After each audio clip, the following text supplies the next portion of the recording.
el problema de la transdisciplinariedad o la interdisciplinariedad como un problema, digamos, que podría derivar en un voluntarismo de los académicos, de los científicos, de los intelectuales. Ciertamente también estamos enganchados en nuestros egocentrismos como entes disciplinarios que somos. Es decir, cuando tenemos un título profesional, y por eso pedí que no leyeran el mío, y dice que uno es o tiene un título de ingeniero químico, luego dicen, claro, lo que dices es porque eres ingeniero químico. O si tienes un doctorado en economía, es porque eres economía. Cuando uno está hablando de lo antitecnológico y de lo antieconómico. En todo caso, lo que me interesa retener en este punto es eso. O sea, los paradigmas de conocimiento son hechos, podríamos decir, hechos duros. Tan duros que cuando nos planteamos la interdisciplinariedad, por ejemplo, entre la economía, una pretendida ciencia social, y el ambiente, vemos que efectivamente surgen campos que podríamos llamar aplicados. Existe, desde acarreado por toda esta búsqueda de recomposición del saber fragmentario, esta construcción de puentes, y de nuevos paradigmas interdisciplinarios. Entonces nos encontramos, por ejemplo, con esfuerzos, con el nacimiento de una economía ambiental, de una economía ecológica, que son la economía del ambiente. Hay un proceso de juridificación del ambiente porque surgen problemas ambientales que deben ser normados. Entonces entra todo un proceso del campo jurídico donde se van atajando esos problemas, porque también se traducen en demandas sociales, no solamente porque haya un problema fáctico ahí presente sobre el riesgo del calentamiento global o de los desechos tóxicos o todas esas cosas, sino porque hay una reacción social. Entonces empiezan a generarse esas normas y entran en esos canales de la juridificación, ¿no?, del ambiente. Y he tomado dos de las ciencias más duras del campo social, la economía y la ciencia jurídica. Marx son los pilares de esa racionalidad de la modernidad basada en el individualismo, el derecho privado, en todo eso que no alcanza a entender, por ejemplo, las cosas que emergen hoy en día, que son los derechos comunes a los bienes comunes, por ejemplo. Pero decimos, esos son ciencias ambientales. La economía ecológica es una ciencia ambiental. La ecología incluso está en situación de igualdad con la economía cuando se construyen esos paradigmas pretendidamente interdisciplinarios. Hace 2 semanas apenas tuve ocasión de reencontrarme con mis colegas economistas ecólogos en un congreso de economía ecológica en Bogotá. Y justamente volví a sacar ese tema crítico, o sea, hasta dónde la economía ecológica es realmente una economía ecológica, es decir, regida por el funcionamiento de los ecosistemas y no por una apropiación de los ecosistemas por una lógica de una racionalidad económica, que es lo que fundamentalmente es. Lo es mucho más cuando nos vamos al campo de esa nueva disciplina que es el Environmental Economics, porque eso es claramente la economía neoclásica del medio ambiente. ¿Qué tipo de interdisciplinariedad es esa? Uno puede decir, ¿por qué negar que haya nuevos campos aplicados? Hay problemas concretos en la sociedad, los problemas ambientales, y aplicamos los mismos modelos, los mismos paradigmas, las mismas fórmulas científicas para entender esos problemas.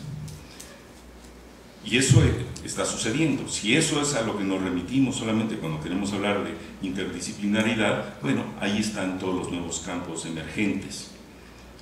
Esa es la economía, hay la legislación ambiental, un supuesto derecho ambiental que sigue debatiéndose para ver cómo puede desconstruir las esencias, ¿verdad?, los pilares, los principios que han conformado ese paradigma de lo que es la ciencia jurídica desde el derecho romano hasta la actualidad. La economía ecológica, como comentaba con mis colegas, pues de ecológica tiene poco. Es decir, lo que trata de entender son los flujos de materia y energía en el proceso económico, no de regirlos, vuelvo a decir, en función de la productividad o la conservación o las condiciones ecológicas, y de donde derivan muchas cosas tremendamente útiles, sobre todo cuando se debate con los economistas más tradicionales. Pero incluso pensemos, por ejemplo, en la apertura de un verdadero campo interdisciplinario entre la economía y las ciencias de la naturaleza o la naturaleza. Lo que hizo Nicolás Gheorghescu Roegen en la publicación de su libro La ley de la entropía y el proceso económico fue pues la mayor cachetada que pudo recibir el establishment económico, porque les demostró que la economía no puede planear por encima de lo que son las condiciones físico-químicas, ecológicas, termodinámicas del mundo vivo que habitamos. La economía consume naturaleza desvirtuándola de la naturalidad, podríamos decir, de la naturaleza, que es la constitución ecosistémica de la naturaleza. La convierte en materias primas, en discursos discretos, y las alimenta al gran horno, ¿no?, de la producción económica mundial. Esa naturaleza se degrada en el proceso productivo, se degrada irreversiblemente, no como piensan los economistas. Los economistas piensan que hay sustituibilidad absoluta entre el capital y el capital natural. Es decir, que el capital natural que se agota puede ser sustituido por el capital financiero incluso, imagínense. Es decir, hay una desconexión, eso es más que una esquizofrenia, más que una denegación, es una barbaridad que pensemos, por ejemplo, que puede sustituirse una cosa con otra. Y el efecto más claro que hoy vivimos es el calentamiento global. El calentamiento global no es otra cosa sino la cantidad de materia y energía transformada por esta megamáquina que es la economía mundial, que pasan por el proceso económico, entre ellos sobre todo el petróleo, el carbón, pero también el resto de los metales y materiales, y que no pueden ser reciclados. No pueden ser reciclados al 100% por una ley fundamental de la naturaleza, que es la ley de la entropía. Entonces, fíjense hasta dónde se puede crear una interdisciplinariedad, por ejemplo, entre la economía establecida y la naturaleza, las leyes de la naturaleza, la ecología, la termodinámica, las ciencias de la complejidad, todo eso que hoy emerge como tal vez la esperanza de salvación del fraccionamiento de las ciencias. ¿Cómo podría? Si hay una ley irreversible, si la economía de todas maneras no logra estabilizarse porque trae inserto una especie de gen maligno que lo obliga a reinvertir ganancias y a crecer. La economía no puede estabilizarse sin crecer. Eso se lo puede imaginar algún economista ecólogo como Herman Daly, por ejemplo.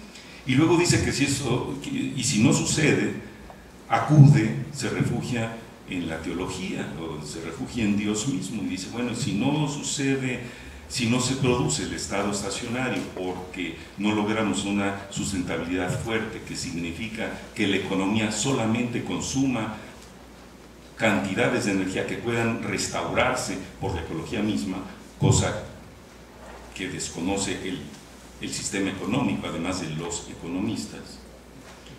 Entonces, pues que dure la humanidad hasta que Dios quiera.